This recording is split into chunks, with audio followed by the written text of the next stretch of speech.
പ്രിയപ്പെട്ട Facebook live ശ്രോതാക്കളെ, പ്രേക്ഷകരെ, സ്നേഹിതന്മാരെ, വീണ്ടും എല്ലാവർക്കും ഫേസ്ബുക്ക് ലൈവ് പരിപാടിയിലേക്ക് ഹാർദമായ സ്വാഗതം.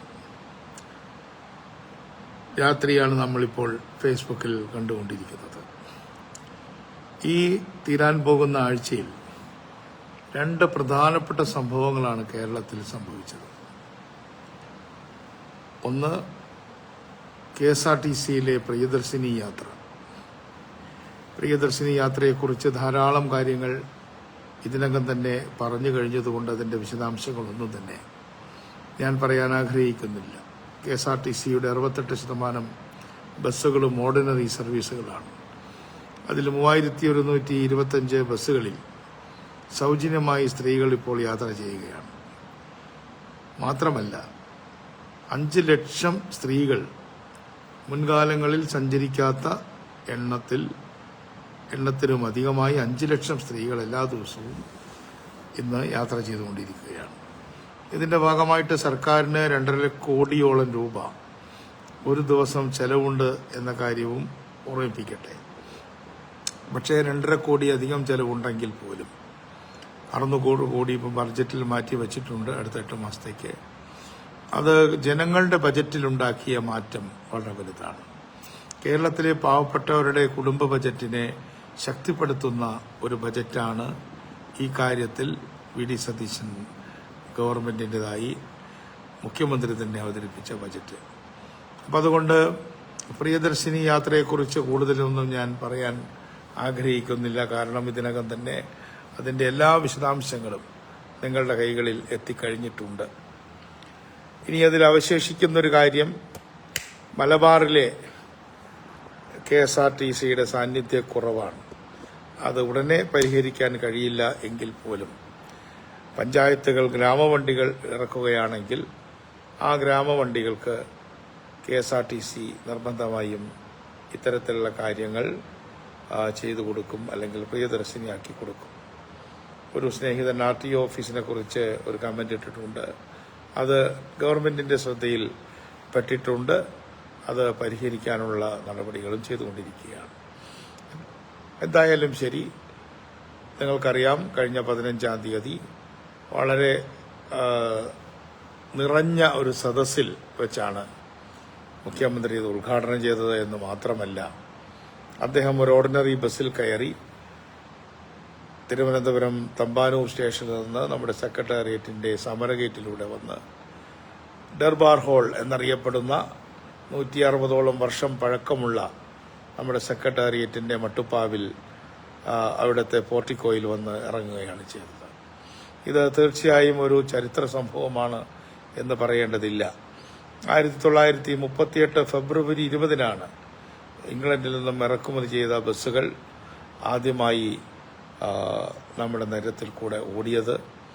അത് ഓടിച്ചത് ഒരു വിദേശിയായ ഇംഗ്ലീഷുകാരനായ സാൽട്ടർ എന്ന് പറയുന്ന ഒരു സായിപ്പായിരുന്നു. എന്തായാലും അതിന്റെ കാര്യങ്ങളൊക്കെ ഞാൻ വീണ്ടും ആവർത്തിച്ച് പറഞ്ഞ് നിങ്ങളെ ബുദ്ധിമുട്ടിക്കുന്നില്ല. സ്ത്രീകൾക്ക് 0 ടിക്കറ്റ് കൊടുക്കുന്നുണ്ട്. ആ 0 ടിക്കറ്റ് അവർ വാങ്ങണം. പക്ഷേ ആ 0 ടിക്കറ്റ് ചില സ്ഥലങ്ങളിൽ 2 വീതം കൊടുത്തുവെന്നും ഇന്ന് കണ്ണൂരിലൊരിടത്ത് അതൊരു പുരുഷന് കൊടുത്തുവെന്നുമൊക്കെയുള്ള ചില വാർത്തകൾ അല്ലെങ്കിൽ ചില വിവരങ്ങൾ എൻ്റെ കയ്യിൽ വന്നിട്ടുണ്ട്. അതുകൊണ്ട് അത്തരത്തിൽ ഒരു കാര്യം ഞാൻ കണ്ടക്ടർമാരോട് വളരെ വിനയത്തോടുകൂടെ പറയുകയാണ്. ഈ പരിപാടിയെ അട്ടിമറിക്കുന്നതിന് വേണ്ടിയോ അല്ലെങ്കിൽ ബോധപൂർവമായോ ഇത്തരത്തിലുള്ള കാര്യങ്ങൾ ചെയ്താൽ ഒരു വിട്ടുവീഴ്ചയും KSRTC മാനേജ്മെന്റിന്റെ ഭാഗത്തു നിന്നുണ്ടാവുകയില്ല. അബദ്ധവശാൽ ഒരു ടിക്കറ്റിന് പകരം 2 ടിക്കറ്റ് കൊടുത്തത് ശരിയല്ല. എങ്കിൽ പോലും അത് അല്പം അതിലൊരു കൈത്തെറ്റാണെന്ന് പറയാം. പക്ഷേ പുരുഷ പാസഞ്ചർമാർക്ക് 0 ടിക്കറ്റ് കൊടുക്കുന്നത് വളരെ പെട്ടെന്ന് തന്നെ നടപടികൾ ഏറ്റുവാങ്ങുന്ന ഒരു കാര്യമായിരിക്കുമെന്ന് കൂടി ഈ തരുണത്തിൽ പറയുകയാണ്. ഒപ്പം തന്നെ KSRTCയുടെ വരുമാനം വർദ്ധിപ്പിക്കുന്നതിന് വേണ്ടി പരസ്യം കൊടുക്കുക തുടങ്ങിയ കാര്യങ്ങൾ നിങ്ങൾ തന്നെ ഇപ്പോൾ കമന്റ് ബോക്സിൽ ഇടുന്നുണ്ട്. അതിന്റെ എല്ലാം വിശദാംശങ്ങൾ ഞങ്ങൾ ഉടനെ തന്നെ പുറത്തിറക്കുന്നതാണ്. ഒപ്പം തന്നെ ഞാൻ ഗ്രാമവണ്ടികളെ കുറിച്ച് പറഞ്ഞു. നഗരവണ്ടികൾ മുനിസിപ്പാലിറ്റികൾക്കും വണ്ടി വാങ്ങിച്ചു തരികയോ അതല്ലെങ്കിൽ വണ്ടിയുടെ ഡീസൽ എക്സ്പെൻഡിച്ചർ വഹിക്കുകയോ ചെയ്തുകൊണ്ട് അവർ നിശ്ചയിക്കുന്ന റൂട്ടുകളിൽ വണ്ടി ഓടിക്കാവുന്നതാണ്. മാത്രമല്ല വ്യക്തികൾക്കും ഈ പദ്ധതിയിൽ പങ്കെടുക്കാം. അതിനെക്കുറിച്ചുള്ള വിശദാംശങ്ങൾ ഈ ആഴ്ച നിങ്ങൾക്ക് നൽകുന്നതാണ്. അതിനു പുറമെ ഇന്ന് ഒരു പുതിയ തീരുമാനവും കൂടെ എടുത്തിട്ടുണ്ട്. അത് മറ്റൊന്നുമല്ല, ഓരോ ഡിപ്പോയുടെ അനുബന്ധമായും അവിടെ MP, MLA, മുനിസിപ്പൽ ചെയർമാൻ, ആ ഡിപ്പോ ഇരിക്കുന്ന വാർഡിന്റെ മെമ്പർ തുടങ്ങിയിട്ടുള്ള നേതാക്കളും അതേപോലെ തന്നെ എല്ലാ രാഷ്ട്രീയ കക്ഷികളുടെയും നേതാക്കന്മാരും അടങ്ങുന്ന ഒരു ട്രാൻസ്പോർട്ട് മാനേജ്മെന്റ് കമ്മിറ്റി ഉണ്ടാക്കുന്നതിന് വേണ്ടി ഗവൺമെന്റ് തീരുമാനിച്ചു. 2 ദിവസം കൊണ്ട് തന്നെ ഉത്തരവാകും. അപ്പം അതുകൊണ്ട് ഉദാഹരണത്തിന് കണ്ണൂർ ബസ് സ്റ്റാൻഡ് ആണെങ്കിലും അല്ലെങ്കിൽ ആലപ്പുഴ ബസ് സ്റ്റാൻഡ് ആണെങ്കിലും ഒക്കെ തന്നെ നമുക്ക് വളരെ എളുപ്പത്തിൽ ജനകീയവൽക്കരിക്കാനായിട്ട് സാധിക്കും. അതുകൊണ്ട് KSRTCയെ വികേന്ദ്രീകരിക്കുകയും ജനകീയവൽക്കരിക്കുകയും ചെയ്യുക എന്നുള്ള പോളിസിയാണ് ഇപ്പോൾ നമ്മൾ എടുത്തിട്ടുള്ളത്. അതിൻ്റെ ഭാഗമായി MLA ഫണ്ടിൽ നിന്ന് ഒരു തുക മാറ്റിവെച്ചുകൊണ്ട് അവർക്കൊരു വണ്ടി വാങ്ങിച്ചു കൊടുക്കുന്നതിനെ കുറിച്ചുള്ള ചർച്ചകൾ നടക്കുന്നുണ്ട്.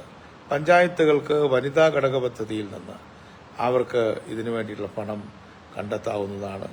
ഒരു പഞ്ചായത്തിനും ഒരു വണ്ടി വാങ്ങിച്ചു കൊടുക്കാൻ കഴിഞ്ഞാൽ നമുക്ക് 1000-ഓളം വണ്ടികൾ പെട്ടെന്ന് തന്നെ പുതിയ വണ്ടികൾ ഇറക്കാൻ കഴിയും.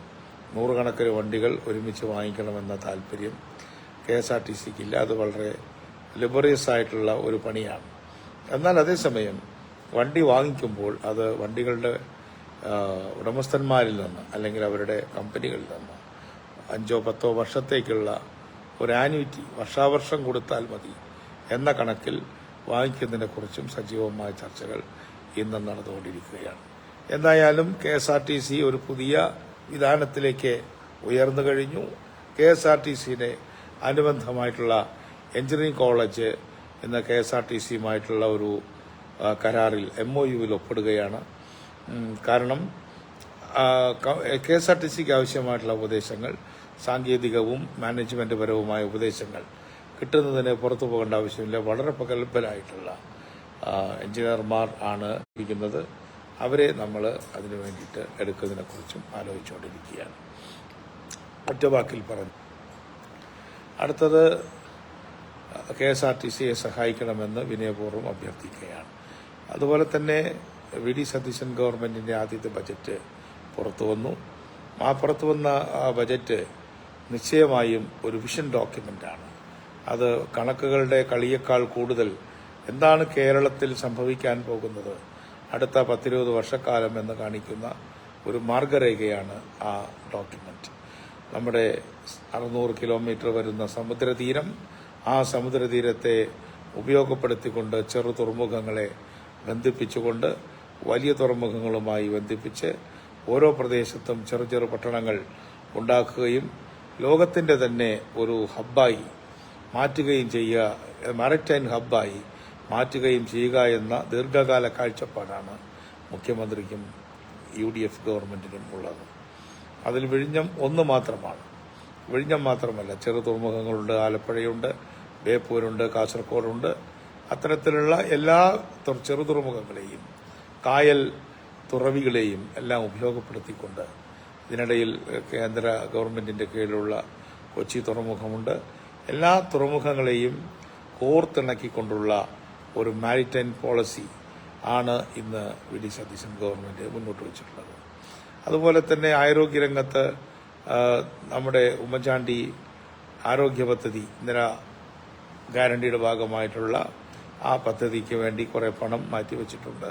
അതിന്റെ വിശദാംശങ്ങൾ ഉടനെ തന്നെ പുറത്തു വരും എന്ന് അറിയിക്കാൻ ഞാൻ ആഗ്രഹിക്കുകയാണ്. ഒപ്പം സഹകരണ മേഖലയിൽ ഉണ്ടായിട്ടുള്ള തകർച്ച, ആ തകർച്ചയ്ക്ക് പണം മാറ്റിവെക്കലല്ല, അവരുടെ കോൺഫിഡൻസ് ബിൽഡിംഗ് ആണ് പ്രധാനം. അതിനു വേണ്ടിയിട്ടുള്ള നടപടിക്രമങ്ങളും നമ്മൾ എടുത്തിട്ടുണ്ട്. ഇതിലേറ്റവും പ്രധാനപ്പെട്ട ഒരു കാര്യം, കഴിഞ്ഞ ഗവൺമെന്റ് അവർക്ക് വലിയ തുക 1,87,000 കോടി രൂപ അവർക്ക് വാർഷിക വരുമാനം ഉണ്ടാകും എന്ന് കണക്ക് കൂട്ടിയിരുന്നത് തെറ്റായിരുന്നു. കാരണം അവർക്ക് റവന്യൂ ഡെഫിസിറ്റ് ഗ്രാന്റ് കിട്ടാൻ പോകുന്നില്ല എന്ന് അവർക്കറിയാമെങ്കിലും അതുപോലെ തന്നെ 16ാം ധനകാര്യ കമ്മീഷന്റെ അവാർഡിൽ 2.8% എന്നുള്ളത് എളുപ്പമല്ല എന്നറിയാമായിരുന്നെങ്കിലും അത് കിട്ടും എന്ന് കരുതിക്കൊണ്ട് 1,87,000 കോടി രൂപയുടെ SOTR അല്ലെങ്കിൽ സ്റ്റേറ്റ് റവന്യൂ വരവാണ്. SOTR അടക്കമുള്ള SOTR സ്റ്റേറ്റ് സോൺ ടാക്സ് റവന്യൂവും അതേപോലെ കേന്ദ്ര സഹായവും കൂടി 1,87 പ്രതീക്ഷിച്ചതെങ്കിൽ വളരെ കൂലങ്കഷമായ പഠനത്തിലൂടെ, പ്രത്യേകിച്ചും നമ്മുടെ ധവളപത്ര പഠനത്തിലൂടെ നമുക്ക് മനസ്സിലാക്കാൻ കഴിഞ്ഞു ഏതാണ്ട് 1,67 നമ്മുടെ കയ്യിലുള്ളൂ. അതുകൊണ്ട് ദൗർഭാഗ്യകരമായ ഒരു കാര്യം ചെയ്യേണ്ടി വന്നു. 35,000 കോടി രൂപയുടെ പ്ലാൻ 30,000 കോടി രൂപയായിട്ട് ചുരുക്കി. പക്ഷേ വി.ഡി. സതീശൻ ഗവൺമെന്റിനെ പിണറായി ഗവൺമെന്റിൽ നിന്നും മാറ്റി നിർത്തുന്ന ഏറ്റവും പ്രധാനപ്പെട്ട ഘടകം, ഒരു ഉദാഹരണം പറഞ്ഞാൽ 35,000 കോടിയുടെ പ്ലാൻ ഉള്ളപ്പോൾ SCP അതായത് പട്ടികജാതിക്കാർക്കുള്ള വിഹിതം 3,500 കോടിയാണ്. 30,000 കോടിയായി കുറയ്ക്കുമ്പോൾ അത് സ്വാഭാവികമായി ഇതിനു മുമ്പൊക്കെയുള്ള ഗവൺമെന്റുകൾ അത് 3,000 കോടിയായിട്ട് കുറയ്ക്കും, പ്ലാൻ കട്ട് ചെയ്യുന്നത് പോലെ. പക്ഷേ ഇവിടെ പ്ലാൻ കട്ട് വന്നിട്ടുണ്ടെങ്കിൽ പോലും പട്ടികജാതി പട്ടികവർഗ വിഭാഗങ്ങളുടെ പ്ലാൻ കട്ട് ചെയ്യുന്നില്ല. 587 കോടി കൂട്ടിവെച്ചിരിക്കുകയാണ്. അതുകൊണ്ട് പട്ടികജാതിക്കാർക്കുള്ള 10% ഇന്ന് ഏതാണ്ട് 12% മാറിയിരിക്കുന്നു. ഇത് നിർണായകമായി ഇന്ത്യയിലെ ഒരു സ്റ്റേറ്റും ചെയ്യാത്തൊരു കാര്യമാണ്. ഇന്ന് BJPക്കാണെങ്കിൽ SCP അല്ലെങ്കിൽ സബ് പ്ലാനുകൾ ഇല്ല. അവർ സബ് പ്ലാനുകളിൽ നിന്നും കുറേ സ്കീമുകളിലേക്ക് മാറിയിരിക്കുകയാണ്. അതേപോലെ തന്നെ ഫിഷർമെൻ കമ്മ്യൂണിറ്റിക്ക് വേണ്ടി ഒരു സബ് പ്ലാൻ വരികയാണ്, ഉപപദ്ധതി. ആ ഉപപദ്ധതി വരുന്നതോടുകൂടി പട്ടികജാതി പട്ടികവർഗ വിഭാഗങ്ങൾക്ക് മാറ്റിവെക്കുന്നത് പോലെയുള്ള നിശ്ചിതമായൊരു തുക, ഒരു ശതമാനം, തുകയല്ല, ശതമാനം ഇനി ഭാവിയിലും മാറ്റിവെക്കാൻ പോകുന്നു എന്ന് പറയുന്നത് നമ്മുടെ തീരപ്രദേശത്ത് പാരിസ്ഥിതിക ആഘാതങ്ങളുടെയും ജീവിത പ്രയാസങ്ങളുടെയും ഇടയിൽ നട്ടം തിരിയുന്ന നമ്മുടെ മത്സ്യത്തൊഴിലാളികൾക്ക് വലിയ ഒരു ആശ്വാസമായിരിക്കും എന്ന കാര്യത്തിൽ സംശയമില്ല. ബജറ്റിങ്ങിന്റെ ചരിത്രത്തിൽ പദ്ധതിയിൽ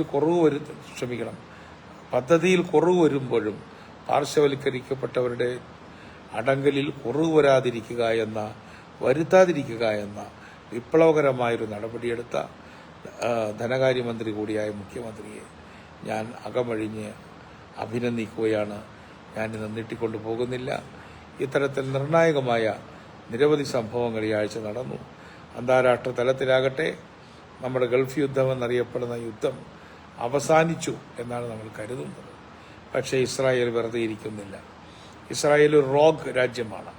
ഇസ്രായേൽ അക്രമി രാജ്യമാണ്.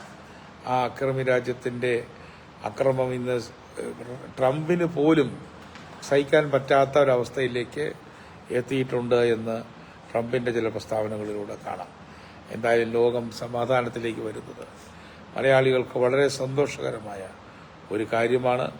അങ്ങനെ സന്തോഷകരമായ ഒരവസ്ഥയിലേക്ക് യുദ്ധം അവസാനിപ്പിച്ച് പോകുമ്പോൾ നമ്മുടെ ഇന്ത്യക്കാരും മലയാളികളും ഗൾഫ് രാജ്യങ്ങളിലും കേരളത്തിലും സന്തോഷത്തിന്റെ ആ പങ്കുവയ്പിൽ പങ്കാളികളാകട്ടെ എന്ന് മാത്രം ആശംസിച്ചുകൊണ്ട് ഇന്ന് നടത്തുന്ന ഈ ലൈവ് പരിപാടി അവസാനിപ്പിക്കുന്നു. എല്ലാവർക്കും നന്ദി, നമസ്കാരം.